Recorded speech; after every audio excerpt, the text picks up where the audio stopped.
Good morning sa ating channel. Magandang araw sa ating mga followers. Yung hindi pa nakapag-subscribe, mag-subscribe na kayo para upang tayo po ay makatanggap ng notification galing kay YouTube, no? So, sa ating mga viewers, oh, ang ating pag-usapan dito mga kababayan, may na tayong gawa tayo na kwento tayo sa about kay Saldico. Si Saldico mga kababayan, nako po, nanganganib ang buhay ni Saldico pag di sumusunod sa kautusan ng kataas-taasan ng ngagba o paano kaya, bakit. So mga kababayan, yan ang bigyan nating reaksyon, no? Si Saldico na katanggap ng message na kailangan sumunod si Saldico sa utos ni BBM, kasi kung di sumusunod ay ipapatay, ano? So mga kababayan, ngayon ko ipapatay si Saldico, kung ipapatay si Saldico, sana man ibuntog na ibuntol doon ka naman kay BBM, or siyempre siya ang utak sino pa ang tatawagin ng mastermind? Ang tawagin ng mastermind yan, at least nalaman sa buong sambayanan, buong mamayang Pilipino,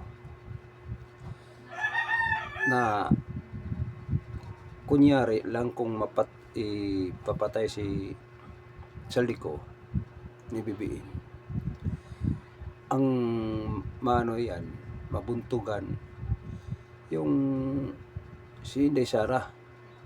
Yun naman ang paplanuhan nilang utos ni Sara yan.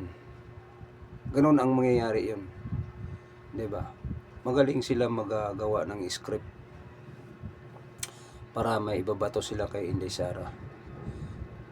Balikta rin ang sitwasyon, no? Ganun ang mga plano ng admin Marcos. So mga kababayan, tayo po bilang isang Pilipino na tagapag salita dito sa ating social media, ito advance lang itong isip sa atin, kasi nasabi naman na nanganganib ang buhay ni Saldico, kasi may balak si Saldico nga ipapatay. So sino ang pagbuntugan naman? Sino ang panghinalaan kundi si Inday Sara? Ganun ang mga script nila yan. Although nahahabol natin ang mga script sa mga tiwali sa gobyerno, no? Kahit anong gagawin nila, alam na ang lahat ng mamamayang Pilipino. Bakit kaya nga doon nga sila nakatutok sa itong impeachment, no? Pero ang malitang pera nga pinapuslit nila ni Saldico, kung saan napupunta na ngayon, hindi na napag-usapan. Sa flood control, hindi na napag-usapan. Kaya sila ng si Claire Castro naghanap ng butas o script laban kay Sara Duterte. So paano na yun? Kung papatayin si Saldico, sino ang saan ibabato yan? Doon kay Sara Duterte naman. So ganon sila makaplano ng script, no? So mag-ingat tayo, o mag-ingat ka dahil Sara, kasi yan naman ang mga script nila. So ng mga sambayan ng Pilipino, nandyan sa iyo, kakampid sa iyo Inday Sara, sa kahit naman kakampi ang lahat. So ilan-ilan lang ang hindi kakampi. Yan ang pag anuin mo, magpagmasdan dahil grabe ang mga script nila, nga script nila. Isipin nyo, si Madriaga, isang kumbiktado sa heinous crime, kidnapping o ransom, kinuha nga nila dyan sa kulungan para lang makapag-witness na kuno siya ay katiwala o pag-deliver ng pera nga ewan ko kung anong klaseng pera. Daming mga klaseng sinasabi, may folder, may ano pa doon, di malayo sa katotohanan yung sinasabi ni Madriaga. So kaya nga sila, lahat ng nandyan sa Malacanang ay isang kasinungalingan, no? So yan ang pagmasdan natin, mga kababayan.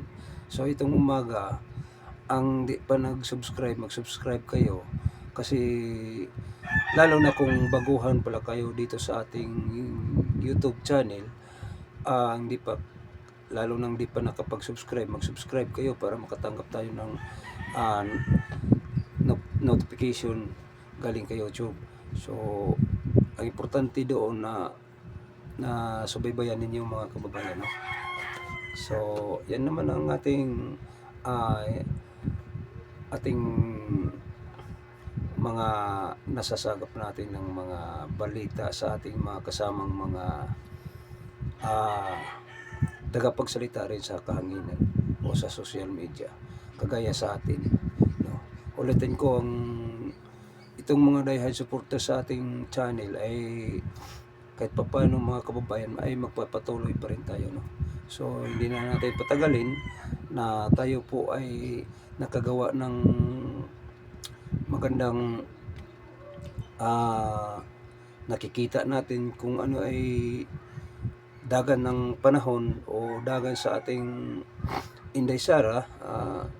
Sana mag-iingat lagi siya na hindi siya madala sa mga na alam naman natin ang mga kalaban o nasa kadiliman, naghahanap na sila ng mga hindi magagandang sasabihin, kundi ang sasabihin nila puro lang mga script, no?